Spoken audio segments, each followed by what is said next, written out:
Price the Lord. ஆண்டவரும் இரட்சகருமாய் இருக்கிற இயேசு கிறிஸ்துவின் நாமத்தினாலே தினம் ஒரு தீர்க்க தரிசனம் என்கிற தேவனுடைய வார்த்தைக்கு உங்களை வரவேற்கிறோம். தீர்க்க தரிசனம் என்பது தேவ ஆவியால் அருளப்பட்ட அவருடைய வாக்குத்தத்தமான வார்த்தைகள் மாத்திரமே. இந்த நாளுக்குரிய தீர்க்க தரிசனமான வார்த்தைகளை வாசித்து நாம் செபிக்கலாம். யோவான் 6வது அதிகாரம் 20வது வசனத்தை வாசிக்கிறேன். அவர்களை அவர் நோக்கி, நான் தான், பயப்படாதிருங்கள் என்றார் என்று ஆண்டவர் வாக்குத்தத்தம் பண்ணுகிறார்.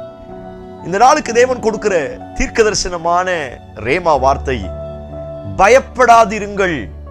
இந்த சத்தத்தை கேட்கிற நீங்கள் யாராய் இருந்தாலும் சரி, ஆண்டவர் உங்களுக்கு கொடுக்கிற தேவனுடைய ரேமா வார்த்தை, நீங்கள் பயப்படாதிருங்கள் என்று ஆண்டவர் வாக்குத்தத்தம் பண்ணுகிறார்.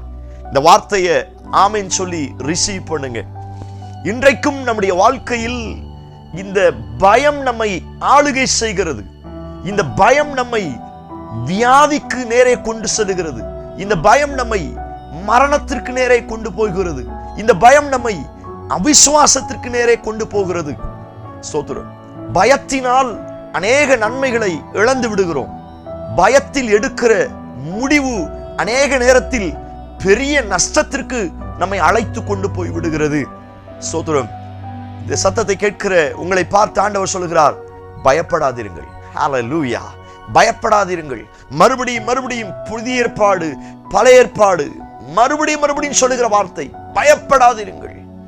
ஏசாயால அடிக்கடி வாசிக்கிறோம், இயேசு கிறிஸ்து உயிர்த்தெழுதற்கு பிற்பாடு பயப்படாதிருங்கள். தேவதூதன் இயேசு பிறந்த அந்த டைம்ல பயப்படாதிருங்கள். மறுபடியும் நம்மை பார்த்து பரலோகம் சொல்லுகிற ஒரே ஒரு வார்த்தை, பயப்படாதிருங்கள். ஹல்லேலூயா. நீங்கள் எந்த சூழ்நிலையில் இருந்தாலும் பயப்படாதிருங்கள். ஏன் பயப்படக்கூடாது? தேவன் நமக்கு பயமுள்ள ஆவியை கொடுக்கவில்லை. பயம் என்பது ஒரு ஸ்பிரிட், ஒரு அசுத்தாவியின் வல்லமைகள். ஆண்டவர் சொல்லுகிறார், நான் உனக்கு பயமுள்ள ஆவியை கொடுக்கல, ஆகவே நீ பயப்படாத. நான் உனக்கு பலமுள்ள ஆவியை தந்திருக்கிறேன். நான் உன் கூட இருக்கிறேன். என் வசனம் உன் கூட இருக்கிறது. என் வாக்குத்தத்தம் உன் கால்களுக்கு தீபமாய் பாதைக்கு வெளிச்சமாய் இருக்கிறபடினால், மகனே மகளே, நீ பயப்படாதே என்று கர்த்தர் சொல்லுகிறார். யாதை பார்த்து பயந்து கொண்டிருக்கிறீர்கள்? எதை பார்த்து பயந்து கொண்டிருக்கிறீர்கள்? அநேக நேரங்களில் 2 காரியங்கள். ஒன்று நம்முடைய வாழ்க்கை, நம்முடைய பிள்ளைகள். 2 நம்முடைய எதிர்காலம். இந்த சீசர்கள் எல்லாரும் அக்கறைக்கு போக படவில் போய் கொண்டிருக்கிறார்கள்.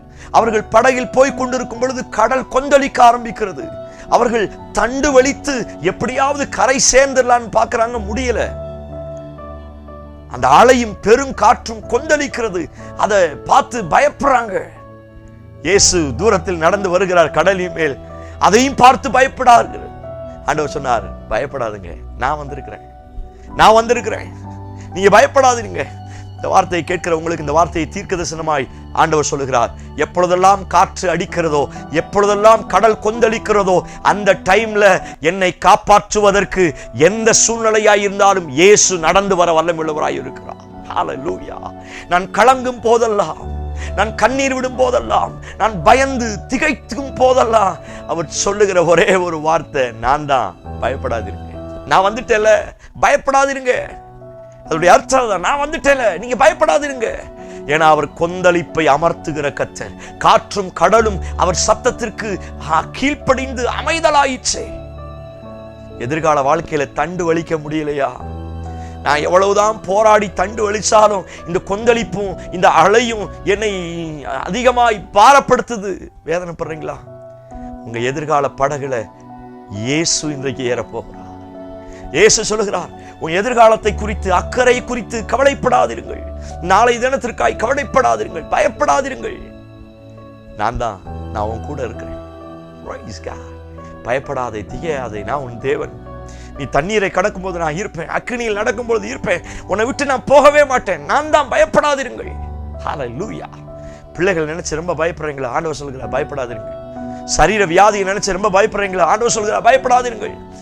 ஸ்தோத்திரம். மருந்து மாத்திரை அவர் டாக்டர் என்ன எழுதி கொடுத்தாலும் பரவாயில்ல, நீங்க பயப்படாதீர்கள். நான் வந்துட்டேன்ல, சரியாய் நடக்கும். பயந்து போன கிதியோன பராக்கிரமசாலியே என்று கூப்பிட்டார் அல்லவா? Praise God. எதை பார்த்து, யாரை பார்த்து பயப்படுறீங்க? பயத்தை கர்த்தர் புறம்பே தள்ள போகிறார். இந்த பயத்தின் வல்லமை கர்த்தர் புறம்பே தள்ள போகிறார். அவருடைய பலமான வல்லமை இப்பொழுது இறங்கி வரப்போகிறது. அவருடைய வார்த்தையின் வாக்குத்தத்தத்தின் வல்லமை இப்பொழுது உங்களை பலப்படுத்துவதா. தைரியமா ஃபேஸ் பண்ணுங்க. படகுல தான் அப்பா இருக்கிறார்ல, அவ்வளவு சீக்கிரம் நீங்க கவிழ்ந்து போக மாட்டீங்க. கண்ணை மூடி கர்த்தரை நோக்கி பாருங்க. ஹல்லேலூயா, ஹல்லேலூயா, ஹல்லேலூயா. இந்த வார்த்தையின் பிரகாரம் அற்புதம் நடப்பதாக. பயந்து கொண்டிருக்கிறவருடைய வாழ்க்கையிலிருந்து கர்த்தர் வெளியே கொண்டு வருவீராக. இந்த பயத்தின் மூலமாய் அவங்க மிஸ் பண்ண எல்லா ஆசீர்வாதத்தையும் அவர்கள் மறுபடியும் சுதந்திரிக்கத்தக்க விதத்தில் அவர்களை பலப்படுத்துவீராக, பலப்படுத்துவீராக. பயப்படாதே இந்த வார்த்தை அவருடைய இருதயத்தை ஆளுகை செய்யட்டும். பெரிய மாற்றங்களை தான் இயேசு கிறிஸ்து மூலம் ஜெபிக்கிறோம். ஜெபம் கேளும் நல்ல பிதாவே. ஆமென், ஆமென். நம்பிக்கையோடு இந்த நாளை துவங்குங்கள். பயப்படாதிருங்கள். கர்த்தர் பெரிய சமாதானத்தையும் அற்புதத்தையும் செய்ய போகிறார். அந்த செய்தி உங்களுக்கு ஆசீர்வாதம் இருந்துச்சுன்னா மற்றவங்களுக்கு ஷேர் பண்ணுங்க. கர்த்தர் உங்களை ஆசீர்வதிப்பார். Amen. Praise the lord. God bless you.